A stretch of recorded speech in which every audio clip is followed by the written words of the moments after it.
हुआ 10, एक जीरो और बढ़ाया तब, एक जीरो और बढ़ाया तब, एक जीरो और बढ़ाया तब, 2 जीरो और बढ़ाया तब। अब आपकी आवाज दब रही है। इसी तरह से एक जगह मैं शुरू किया, आगे एक लड़का बैठा था, अरब तक गिन गया, अरब तक।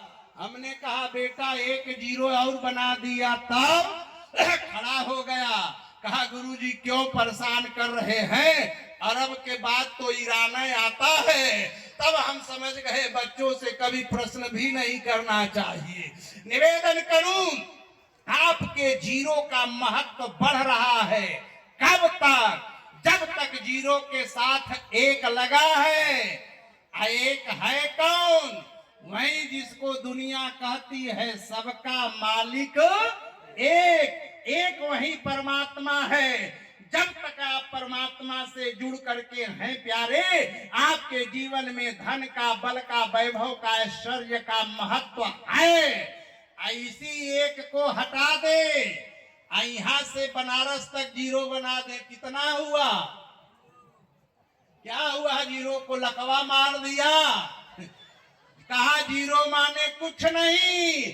आज मंदोदरी यही बात अपने मरे हुए पति से कह रही है, हे पतिदेव, आपने अपने जीवन में जीरो को खूब इकट्ठा किया, लेकिन जो जीरो के बगल में एक है, आपने एक का महत्व नहीं दिया।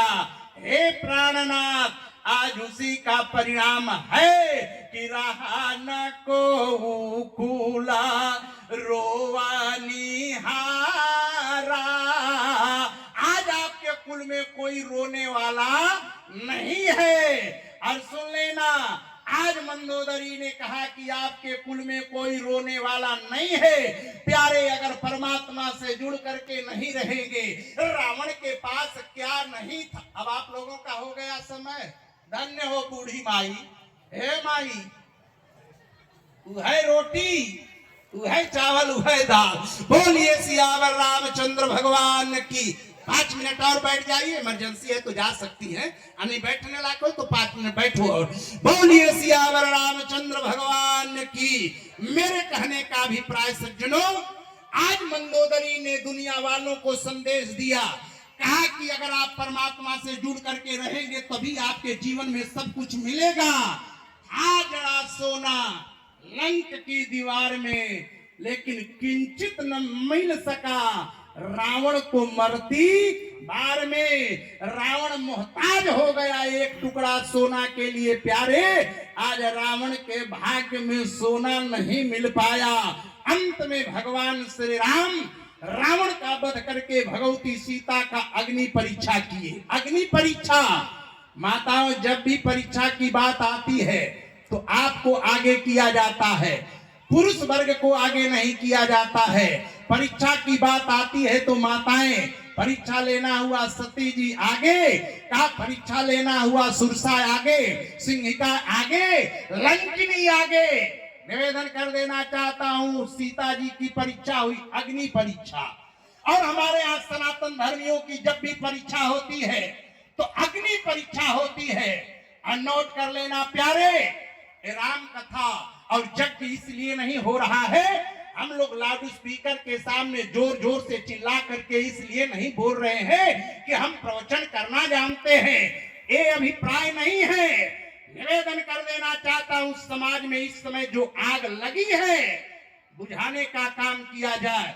ये प्रवचन पांडाल से, आध्यात्मिक धर्मों से, आध्यात्मिक कार्यक्रम से संदेश दिया जाता है। एक बार एक गांव में आग लगी, गांव धू धू करके जलने लगा। सारे लोग गांव के बाहर चले गए।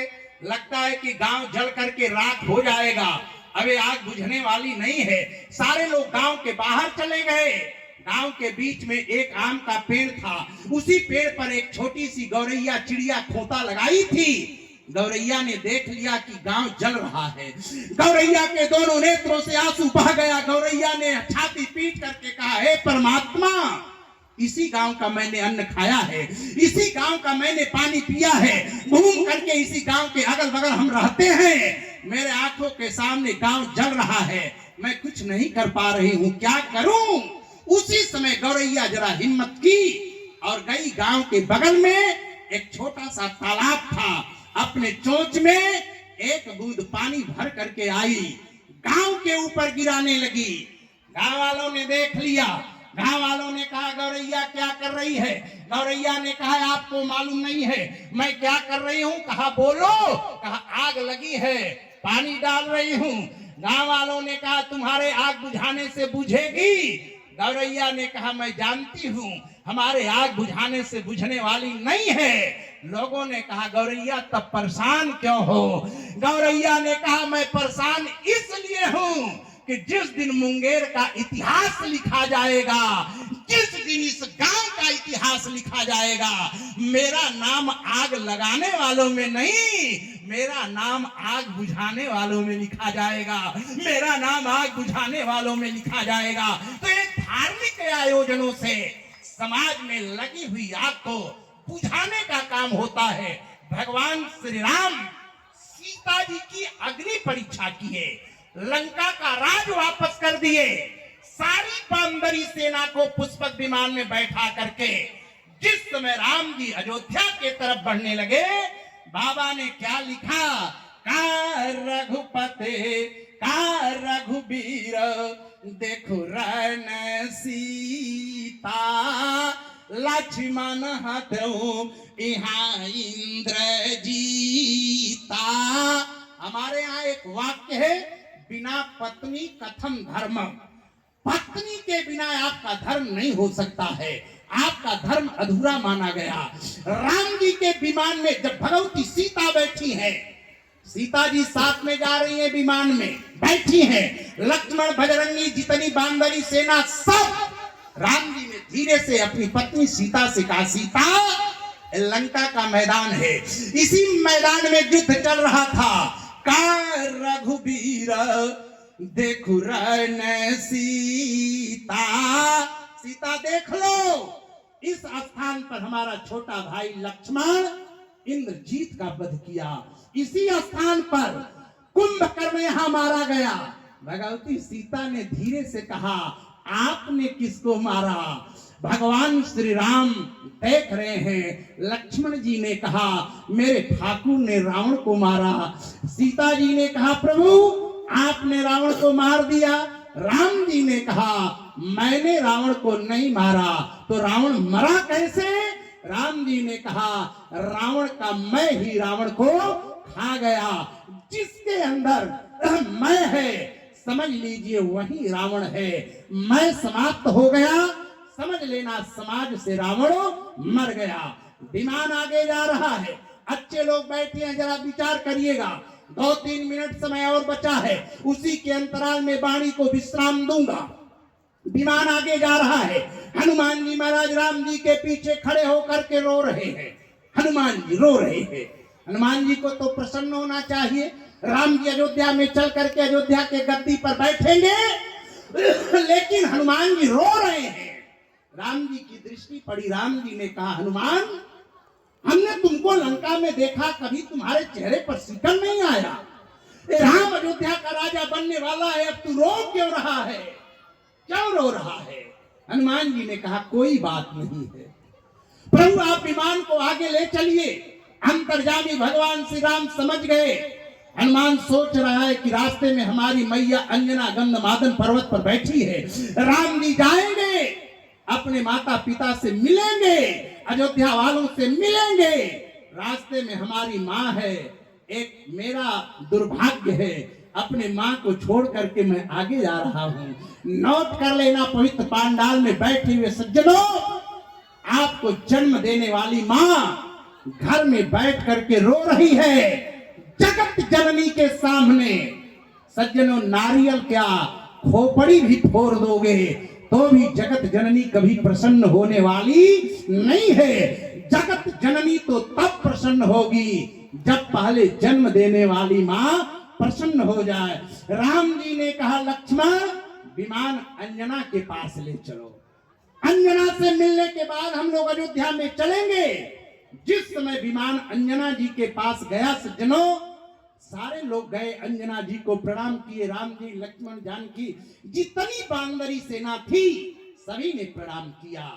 हनुमान जी ने सोचा आज 14 साल के बाद अपने माँ के चरणों में मैं गिरूंगा, प्रणाम करूंगा। आज हमारी माँ अपने हृदय से मुझको लगा लेगी। ध्यान दीजिएगा, यही भाव भंगिमा लेकर के बजरंगी दौड़ करके गए, अपने माँ के चरणों में गिरना चाहते हैं। जब ही हनुमान जी ने कहा त्राहि माम, और अंजना के चरण में जब गिरे हैं, उस समय अंजना जी की आंखें लाल लाल हो गई, क्रोध में आंख बबूला हो गई। अंजना जी ने कहा हनुमान, आज तुमको मैं देखना नहीं चाहती हूं, आज तुम मेरे आंखों के सामने से भाग जा रहे हनुमान, तुमको मैं नहीं देखना चाहती। हनुमान जी ने कहा अरे मां, मैं 14 साल के बाद आया, आपको मैं प्रणाम कर रहा हूं, भगा क्यों रही हो मां, हमसे कोई गलती हो गई क्या? अंजना जी ने कहा बेटा, अगर एकाध गलती करके आए होते मैं क्षमा कर देती, एकाध गलती नहीं तू कई गलती करके आया है। हनुमान जी ने कहा एकाध गलती बता सकती हो, एकाध गलती बता सकती हो, मैंने क्या गलती किया? बोलिए सियावर रामचंद्र भगवान की। बैठ जाइए। अंजना ने कहा मैं बताऊं कहा, एकाध गलती कम से कम बताओ। अब अंजना जी ने हनुमान जी के गलती को क्या बताया, जरा सुनिएगा। आज अंजना जी ने क्या कहा, रहते तुम्हारे राम से तू का निर्वाण किया, हाय रे हनुमान मेरी किस्मत में क्रूर वे। अंजना ने कहा कि हनुमान तुम वहीं खड़ा था, राम जी को समुद्र पर पुल बनाना पड़ा। हनुमान जी ने कहा मैया आपको समझ लेना चाहिए कि राम जी की मदद एक गिलहरी कर सकती थी, तो क्या हनुमान देखेगा? मैं भी ईटा पत्थर ढो रहा था माँ, और आप सब जानते हैं राम जी जब पुल बना रहे थे, एक गिलहरी पानी में अपना शरीर भिगो करके आती थी, बालू पर लौट जाती थी, उसके बार में जब बालू सट जाता था, पुल पर जाती थी जहां दो पत्थरों का जोड़ रहता था, शरीर हिला देती थी, बालू झड़ जाता था। भगवान ने देखा, गिलहरी को बुलाया, क्या कर रही है? गिलहरी ने कहा सरकार आप पुल बना रहे हो, बालू ढोने का काम मैं कर रही हूँ। राम जी ने कहा तुम्हारे बालू से मेरा पुल बनेगा। गिलहरी ने कहा मेरे बालू से आपका पुल नहीं बनेगा। राम जी ने कहा तब परेशान क्यों हो? गिलहरी ने कहा सरकार हम जीव हैं, आप ब्रह्म हो, जीव को चाहिए किसी भी कार्य को प्रारंभ कर देना, पूरा करने का काम तो परमात्मा का है। हमने प्रारंभ कर दिया, पूरा तो आपके हाथों से होगा। भगवान ने आशीर्वाद दिया गिलहरी को, आज तक गिलहरी के ऊपर सफेद रंग का आशीर्वाद लगा हुआ है। आज इसी बात को हनुमान जी ने कहा माँ अगर राम जी की मदद गिलहरी कर सकती है तो क्या हनुमान देखेगा? मैं भी ईटा पत्थर ढो रहा था। अंजना जी ने कहा कि हनुमान सच पूछो तो वहां पुल की कोई आवश्यकता नहीं थी। हनुमान जी ने कहा जब पुल नहीं बनता तो सारी बांदरी सेना उस पार कैसे जाती? अंजना जी ने कहा अच्छा हनुमान एक बात बताओ, अपने शरीर को बढ़ाना घटाना जानते हो? हनुमान जी ने कहा मैया अच्छी तरह से जानता हूँ, शरीर बढ़ा भी लेता हूँ घटा भी लेता हूँ। अंजना ने कहा कि हनुमान अगर अपने शरीर को तू बढ़ाना जानता था तो उस समय समुद्र के इस पार से उस पार तक शरीर फैला करके लौट गया होता, राम तुम्हारे पीठ पर चढ़कर इस पार से उस पार चले गए होते। अरे हनुमान तू क्यों नहीं लौट गया? राम को इतना कठिनाई उठाना पड़ा कि समुद्र पर पुल बनाना पड़ा, अरे हनुमान तू लेट क्यों नहीं गया? उस समय जिस समय अंजना ने कहा, हनुमान जी ने कहा माँ हमसे दूसरी गलती क्या हो गई? चलो मैंने मान लिया शरीर को नहीं बढ़ाया, दूसरी गलती क्या हमने किया? दूसरी गलती गजब की बात को बताया है अंजना ने। अंजना ने कहा दूध जो पिलाई उसकी न राखी लाज, अकाजर घुराज के मुरारी क्यों दूर भे। अंजना ने कहा कि बजरंगी हमने जो तुमको दूध पिलाई थी, तूने मेरे दूध में कलंक लगा दिया, मेरे दूध का कीमत नहीं चुकाया। आज सुन लीजिएगा अच्छे लोग बैठे हैं, माँ के दूध का वही लड़का कीमत समझेगा जो अपने माँ का दूध पिया है, जो अपने माँ का दूध पिया है। और माताओं अगर आप अपने दूध के कलंक को बचाना चाहती हो, अपना दूध अपने बेटे को पिला देना। दुर्भाग्य है, बुरा मत मानिएगा, आज स्वरूप न बदल जाए, इसलिए बाजार का दूध माताएं पिलाती हैं और शीशी का दूध पिलाओगी अपने बेटे को तो वही लड़का बड़ा होकर के बाजार वाला शीशी पिएगा। और दूध, माँ के दूध का कीमत और खानदान के पानी का कीमत दोनों गजब का होता है। ध्यान देना, जितना कीमत खानदान के दूध का, पानी का है, उतना ही कीमत माँ के दूध का है। एक बार पानी ने दूध से कहा आप अपना मित्र बना लो। दूध ने कहा बा, सहरसा के बाजार में 50 रुपया लीटर बिकते हैं, तुम कहा एक बार बना तो लो। कहा बना लूंगा तो करोगे क्या? पानी ने कहा मैं वचन दे रहा हूं कि अगर तुम मित्र बना लिया तो जब तक तुम्हारे साथ मैं रहूंगा तुम्हारे ऊपर आंच आने नहीं दूंगा, मैं वचन दे रहा हूं। और आप जरा बताइएगा, हलवाई जब दूध में पानी मिलाकर भट्टी पर रखता है तो पहले दूध जलता है कि पानी? पहले जलता है पानी। पानी जब जल जाता है, पानी के बाद जब दूध का नंबर आता है वह भी बेचारा धीरे धीरे समाप्त होने लगता है। इतना बचता है हलवा जैसा, हलवा जैसा, उसका नाम क्या है? खोआ। उसका नाम खोआ क्यों पड़ गया? छेना क्यों नहीं कहते? उसका नाम है खोआ। उसका खोआ इसलिए नाम है कि उसका मित्र पानी उसी आग में खो गया है, इसलिए वो खोआ बेचारा है। वह भी जलना चाहता है, लेकिन भट्टी पर जो हलवाई है वही मानो कलयुग का परमात्मा है, परमात्मा मिलाने का काम करता है। हलवाई समझ जाता है कि अपने मित्र के वियोग में ये भी आग में जलना चाहता है, बगल से एक चुल्लू पानी उठाता है, जब खोआ पर मारता है तब सांस से करके शांत हो जाता है। ये दूध और पानी की मित्रता है। आज अंजना ने कहा बजरंगी, हमने जो तुमको दूध पिलाई थी तूने मेरे दूध का कीमत नहीं चुकाया। अंजना जी ने जब अपने दूध की चर्चा की तो लक्ष्मण जी महाराज राम जी के बगल में खड़े थे। लक्ष्मण जी ने कहा भैया, राम जी ने कहा आवाज थोड़ा धीमा करो लक्ष्मण। लक्ष्मण जी ने कहा ये तो हमारे स्वभाव ही में नहीं है और आप सब जानते हैं, सब जानते हैं। परशुराम जी जिस समय आए, कई अवसर सुनि शिव धनु भंगा, किसने धनुष तोड़ा?